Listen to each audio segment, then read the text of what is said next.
Welcome back, guys, to the Versus Series, episode 7, I think, yep, so 7, we did a great run with Monarch, man, and this is the point of the entire series, is to invest in a deck for a certain amount of episodes, and then we move on. So, the reason that I feel like we reached a pretty good, reached good enough with Monarch was the fact that I think over a course of 4 to 5 locals, we were X and 4, which is really good. I think we went X1 twice at, in the episodes, right, at our locals, then we played DDD, and then we got clobbered. Then we went to another locals where we went X2, so technically we're really just X4. Then we went to a regional, and then we got whacked. And there's nothing much can be done about that, you know. Variance, bad luck. The deck does inherently, like, it is a 2-card combo deck, you know what I mean? Monarch's just being Squire plus Tribute Summon, right? And if you don't have any, if you open all Squires, they don't do nothing. You open all Monarchs, you don't really do nothing, right? And that was just kind of the issue at this regional where I would open pretty much all Monarchs. Big Monarchs, no Squires, and that was it. But now, new episode, new deck. And that's why, of course, the title is I don't know what to play. Currently, I have a lot of decks in my arsenal that I could take and play. I let the members cast their vote, but I'm just not really feeling their vote. And if you guys also want to get to your, you know, if you guys want to vote, hit that join button, become a member, you know. And if you guys also enjoy this type of content, hit that subscribe button, ding that notification bell. Anything that gets put into the channel goes right back into it for future content. And, well, yeah, so if members cast their vote, I really wasn't feeling it, but it's not decided yet. So these next few episodes is just going to be deciding, you know, what deck to play. I have DDDs. I have Mermail. Of course, the members voted for Infernoble, featuring the new disguise, copycat of Noble Arms. But I think now we're just going to probably just take and run. The beautiful thing about my locals is we have literally a Saturday kind of like get together type of thing to where it's just kind of, it's not competitive. It's just, well, it's competitive, but it's not like a tournament, right? You get together and you test. So it's going to allow me to bring a bunch of my decks over, which we can test. I'll probably live stream that so you guys can watch it. Also, remember, ding that notification bell. I don't know if I already said ding the notification bell, but ding it so when we go live, you never miss when we go live. Because most of the time when I go live, I found myself not really having as much time to go and like stream my Omega Ladder streams and stuff like that. But the times I get to go live, you know, it's right there. You guys can watch it. It's IRL play, which I think is more enjoyable to watch than the Omega stuff. Because simulators, man, give you bad algorithms, you know what I'm saying? But yeah, so for today, guys, I think we're going to take DDD. I'm a big fan of this deck. I actually, one of the podcasts we did a long time ago, which also podcast will be returning as soon as I can get a set time for me and a few of my guests to meet up and we can get another episode recorded. But I asked how complicated DDDs were and if it was still going to be the same complication that it used to be, because the deck used to be like you had to have a master's degree to play it. And like I felt like the deck was really streamlined with all the support it's got. And to answer your question, I think that the deck is insanely complicated. I think that there is a lot more lines that go into it. Now, of course, you can say it, you know, if you have your 1-card starter and that's all you have a particular combo line to go through, and if you get hand-trapped, it's over. But I think the deck's complexity revolves around when you do get hand-trapped, when you have the 2-card combos and 3-card combos. But the deck does have essentially 12 1-card starters, which is insane and exactly what most of the other meta decks in the format and the meta that we've had for a while has had. So it's the only struggle I think the deck really hurts with is going second. I think a lot of the problems with a lot of the combo decks that I have in my arsenal is that they struggle going second, minus Mermail. Mermail is very good at going second. Poseidra is a hell of a card, man. That thing being able to special summon itself out, bounce a card, pop a card, really good. But for the most part, decks struggle to go second. Now, with that being said, I feel like the deck has like one of the most craziest like inboards in the current format. You have Caesar, where he's supposed to be and not any Fiendsmith pile combo. You have Siegfried. You have the negate in the hand with the Zeus, Ragnarok Zeus. You have the Deus Machinex, which is a snatch steal, or essentially a gobble up, you know, attached to him. And I think you have like a set trap or something like that. You can either play Eternal Darkness, you can play Dark Contract with the Witch. And the inboard is just so insulated and so big. Not to mention, you do have the secret effect of the Pendulum, the Queen, in the Pendulum Zone. So when something gets destroyed, she can summon herself out and non-targeting pop a card.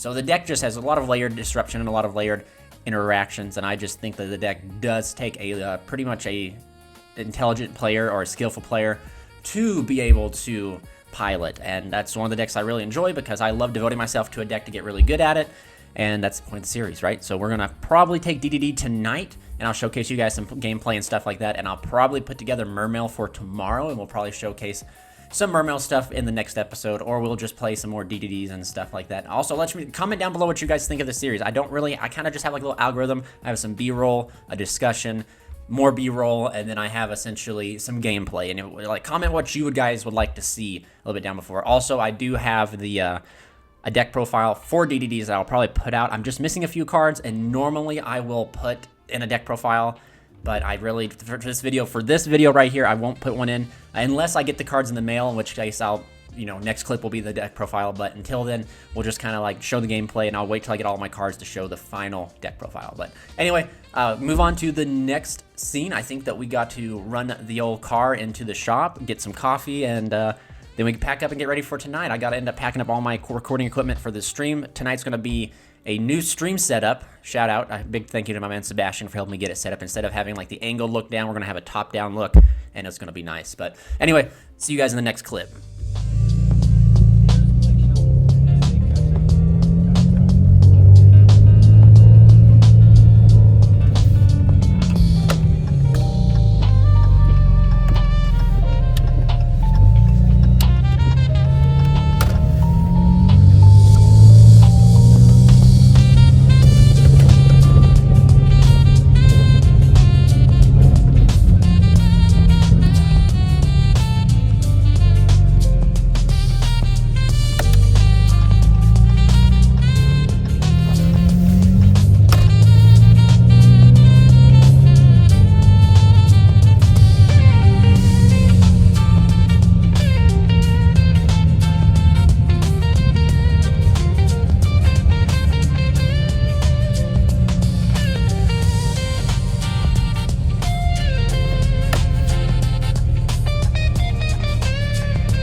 All right, guys, so as you just saw in the mail, I thought we were going to get the DD cards, but we ended up getting some Dark Lord cards, and that's okay. I'm pretty excited for that deck. I think that deck's going to be a pretty banger. It's so dark in my living room. Let me turn on a light.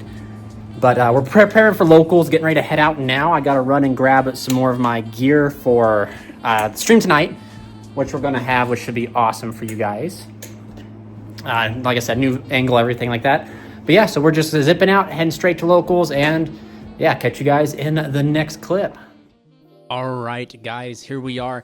I think this is round number 3 here at locals. If you guys want to check out round number, I think I was on live stream at round number 2. You guys can check that out on the old live streams that are up for you guys to be able to go back and watch. We end up throwing because this is my second time playing the deck outside of just testing. So we end up losing the die roll, and then the player says, I can go first. I'm like, yippee. So the first time I played this deck, I kept forgetting to send the slime off tail, and then after like round 2, I kept forgetting to use the Zero King to pop the Zero Queen, and now it's like engraven in my head to like always pop Zero Queen. And yeah, so this is gonna be some like, I don't know, misplays for sure because I'm still learning. But essentially, we're doing the Solomon line here with the Kepler, the 1-card Kepler combo, Solomon detaching to be able to search out. I think we go for Griffin. Yeah, Griffin. And then we end up going to William King Tell and all that fine stuff. I hope you guys enjoy the new angle here. However, I just realized upon like editing and stuff that the rig that I was using to get the point of view was a little bit crooked. And of course, like in the moment looking down, it looked straight. So like, it's my fault. But hopefully this shows you guys like a little bit of combo. You can kind of see the opponent's board. Since it's strapped to my chest, even though I have this sped up, it seems like it's less wobbly than like the head mount that I had going on. But we go into Gilgamesh, pay 1,000. Gilgamesh to go ahead and attach, or, you know, place the Ragnarok, and that's the Count Surveyor. I think that's not Count. That's something... which one is it? It's one you should play one of, but I'm playing multiples because I was waiting on my Thrones in the mail, just because I haven't got my Nightmare Thrones. So, and like, in theory, this card is crazy, and like, you would want to play it, but I definitely have noticed in testing, it's a 1.5 card starter, so you don't really want to see it. It's DD... Count, yeah, so it's DD Count Surveyor, okay. And then there's Scale Surveyor, okay, yeah, so this is DD Count, Scale Count Surveyor and Ragnarok. And then we just go up into the Zeus at the top, Zeus Ragnarok, which is essentially Nib protection. At this point now, we're protected from Nib. I do think I kind of misplayed here in how to get out this guy, for sure. I definitely feel like I could have got to him a little bit quicker, but I would go ahead and Pendulum Summon out 3. Going ahead and... I think we trigger out Ragnarok here to special summon. So pin 3, Ragnarok is effective special summon out the Lance Soldier. And then we can go ahead and synchro then. Where's the note? No, never mind. I guess I thought that's what we're doing. I was just explaining. Okay, no, I was just explaining. Okay. Yep, so I explained to him what we do. We go ahead and synchro into Clovis, which is pretty awesome history. If you guys don't know, Clovis is a French king. But do remember, he's not the French king. Charlemagne is the true king of France. Not historically accurate by any means. Well, technically, Charlemagne was like the founder of the Carthaginian Empire, which was a Frank Empire. But anyway, not good. This is Team COG, not a history channel here. But Clovis, we bring back going to Siegfried, banish 2 for the Necro Slime stuff to summon out Gilgamesh, and I overlay here for. See, I was like, oh man, do I go ahead and make Caesar? See, we make Caesar and DDDs the way God intended, not this fancy faux show, just, you know, BS Fiendsmith way. But we Pendulum Summon here into the Little Caesar, which is going to let me search for a Dark Contract, which I imagine... So, like, my thought process was, okay, if he's making me go first, he's on Breakers, so I need to get a card, like, that can stop Breakers, in the sense of, like, Droplets and, you know, other things. So we get to search out Eternal Darkness, DD Dark Hunter with the Eternal Darkness, which is like a floodgate. It's kind of a floodgate in a way. And then we make the Machinex here, which is going to be able to... Currently, right now, a Gobble 2, which... isn't too bad, but just showing him, reading him the Eternal Darkness, because he's like, okay, before you end, just tell me whatever you got. And I was like, okay, yep, here you go. Arguably, I shouldn't have done that, but we'll see a Droplet here pitching 2 spells. So I go ahead and chain the Eternal Darkness, and I was like, okay, chain Darkness, chain Siegfried target. And he's like, oh no, and I was like, yeah, yep, we gotcha. This card can easily. That's why you should try and search the trap. Or use your trap, not place it, so you can activate it in response to cards like Droplets and everything. However, I think he pitched... I don't know if he pitched them all. So he pitched 2 spells, so I could have just went ahead and Siegfried negated. Never mind. I think there was an Ash in there, so it was, like, really fortunate. I have Droll in my hand, too, so it seems to be Sky Strikers. He uses the field spell to go ahead and target the set. He ends up excavating, and I was like, yep, go ahead and excavate. He excavates 2 Thrusts and a Fallen Virtuous, missing a Sky Striker card completely. And then I think that's the Skyscraper field spell, which is 0, I think. We see Linkage, and I just go ahead and negate that with Caesar. And then he essentially, I think he has 1 card in Talents to draw 2. And then on Resolution, I do throw Droll here. Droll is hopefully going to put in work here, just because, you know, Sky Striker kind of folds the Droll. But the crazy thing is I hate Droll. I think they should be a Mulchummy Droll, but we get cooked by Mulchummy, so that's why I'm playing Droll. Is Ash, Droll, Call by, Cross out, and I'm playing my own Fua, so I have essentially 3, 6, 8 ways to counter Fua. But looking at my hand, I have Fua, Droll, Lightning Storm. Fua, wow. Fua, Droll, Lightning Storm. Pretty good hand. Impulse as well. Actually, this hand is... Ooh, I mean, Griffin's my only card if I can catch it right. I think I see Griffin in my hand. I need to get to something a little bit better. I do go ahead and activate Fua here. He goes ahead and I think he chains the Ray, and I just think I better use it now, otherwise I might not get to, because I'm not going to get the draw off the Fua, right? So I decided to go Impulse here to force him to attempt to, you know, play more to give me draws with Fua. So I go ahead and throw the Impulse here on the Ray, and I see him set 2 and pass it over to me. I think, yep, so set 3. I draw Scale Surveyor. Now this Scale plus Griffin is combo. I make a huge misplay here because I'm not, like I said, I'm learning the deck. So I go ahead and activate Lightning Storm, call Spell and Traps, and he goes ahead and changes Link Gauge. to go ahead and summon, and then chains the Fallen and the Virtuous to go ahead and dump the Albion. So that way he'll get the reset the Fallen and the Virtuous. And I was just, this card is insane. Card is cracked. And he goes ahead. Those cards all get done. He summons out from the deck the Link 2, the Zero Ray, I think. Goodness gracious, I gotta look it up now. He summons out the Link 2 is insane. The Link 2 actually made me want to play the deck, and I think the deck. I think this got revealed for like 3 decks coming out. I'm pretty sure. Yeah, Ace Zero. But so I have combo here. He uses the effect of the Ace Zero to search, which means it can't pop. And I was like, oh, I'm golded. So this is the first mistake here, and I am so upset because I end up placing. I just get Tunnel Vision for the standard combo, which I needed to deviate here, and I needed to place either the Count Surveyor or I needed to place the Queen Machinex. But instead, I placed Ragnarok, and then of course the Orthros, which is a scale 3. And guess what? The Scale Surveyor is literally a level 2. So I can't even Pendulum Summon him out. Oh, it's a huge misplay. And as I'm like sitting there, I'm like looking, I was like, oh, well, that sucks. Can't believe I just streamlined that. And so this is very upsetting because literally all I have to play through is this. So I should have, knowing what he has in his hand, knowing the Ace Zero, I just should have put the right scale. Pendulum Summon out. The guy, yeah, it's just it's so upsetting. But it is what it is. I could have, so here's the line, right? For those, and I'll just dream off here because this is just, the line would have been to place the Queen Machinex and the Ragnarok, Pendulum Summon out, link off the Scale Surveyor and the Gilgamesh into the Zeus, Scale bounce back the Queen, activate Queen, Queen to place Dark Contract with Zero King, Pendulum, and then use the effect to tribute the Griffin on the field to get a second Pendulum Summon, summon out Copernicus to dump the, oh my goodness, you guys are seeing it? Are you guys seeing it? Copernicus to dump, yeah, it's a huge misplay on my part. Huge misplay there. I literally had the ability to go full combo, and this should have been a clear 2-0, but we just goof here because we're still learning the deck and still learning these intricacies. So all we do is make the Zeus, end up making the Machinex here just to be a jump scare because some people don't read this card and they think that, oh, he can do more than that, but he really can't. Arguably, I should have just left out the Gilgamesh because if he solved the Gilgamesh, I could float from the extra deck, which would be pretty cool.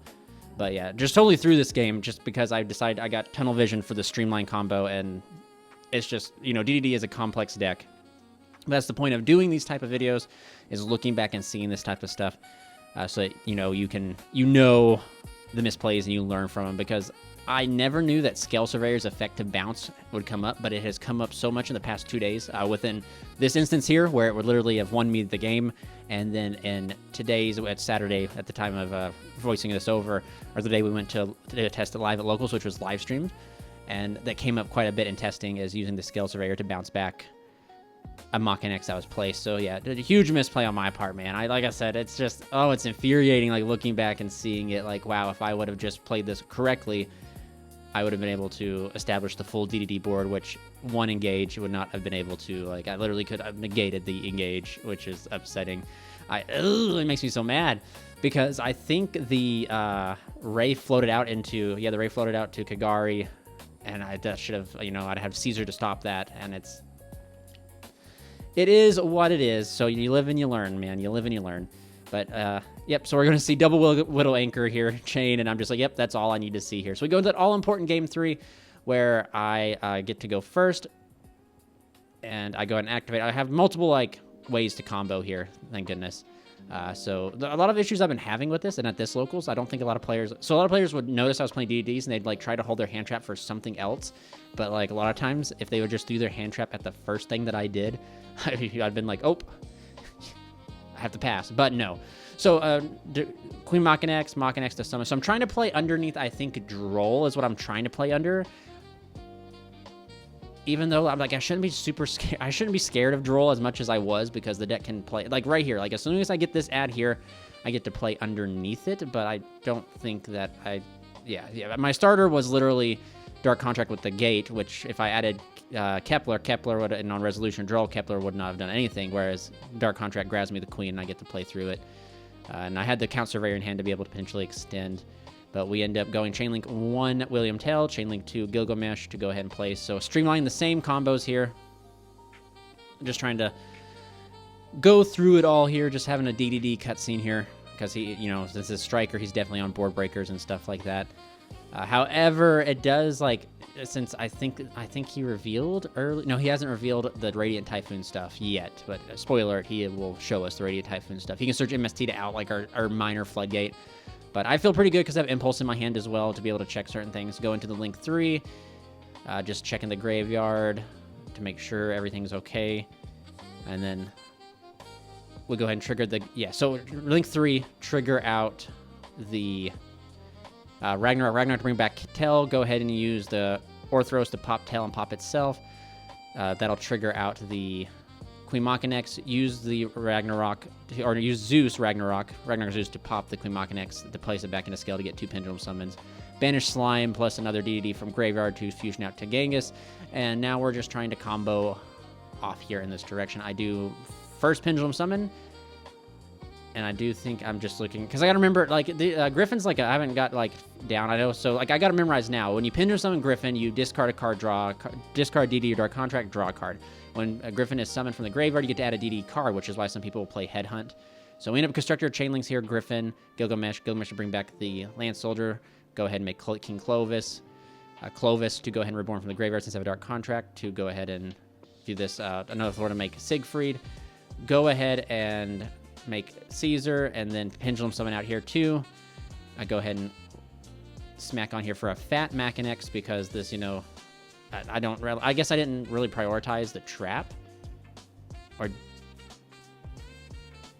so I have Droll Impulse, man. They should be yeah, this is a cracked hand. I was kind of thinking, and you know, like, I hope, no, see, oh, I get greedy. I should not have done this. I get greedy trying to get for the Dark Contract, which I guess, like, so, like, he's on Widow Anchors, right? So I think that was my thought process, is I get to Widow Anchors. So I end up, you know, making another Gilgamesh, using that giant material to smack on another Machinex here. So, but we go Super Poly, which I can't stop that. Even, like, I can't chain to it, which is kind of crazy. But he goes ahead and he summons out the Garura. And I quickly here, I flip over the Eternal Darkness, which doesn't stop Link summoning. But, I mean, it is what it is. So we just have a Caesar, Droll, Impulse in hand. Nothing can be done. He activates the Radiant Typhoon to draw 2. Activates again to search MST. And this is where I think a big misplay happens on his behalf. He grabs MST, and I think he fires it off.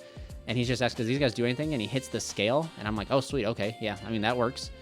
Hitting the scale gets the job done.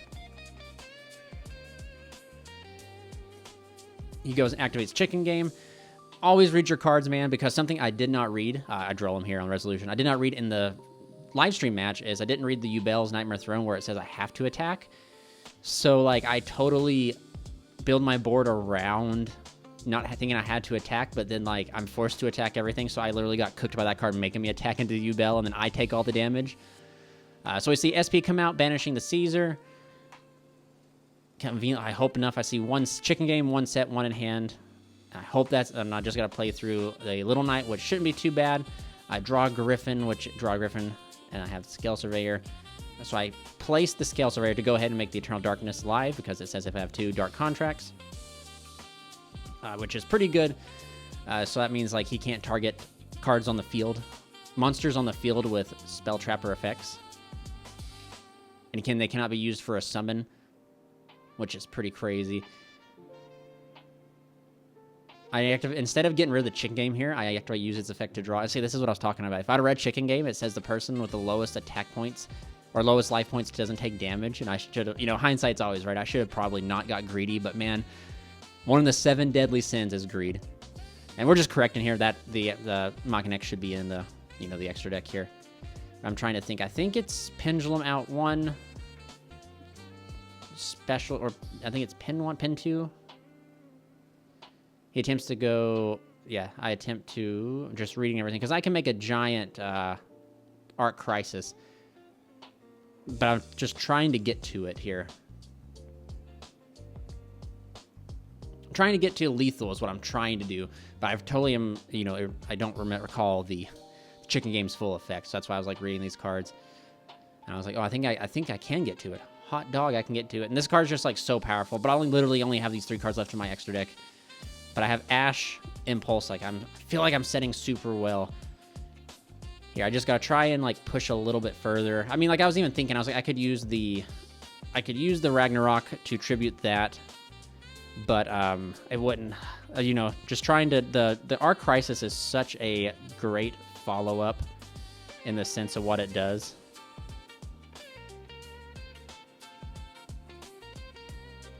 Yeah, Arc Crisis is insane. So that's what I'm just trying to dig for is Arc Crisis. But like I said, if I'd have read Chicken Game, I'd be in such a better prediction, or better predicament, not a predicament. If I could have predicted, if I just read a card, So we go ahead and contact Fused here into the Arc Crisis.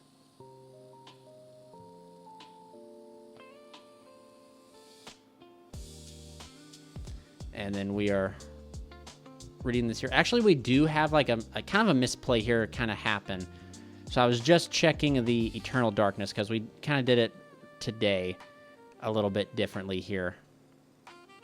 So I go Chainlink 1, Chainlink 2, Chainlink 3, and he attempts to chain with SP, and I say like, hey, you can't, my stuff can't be targeted with spell or trap effects.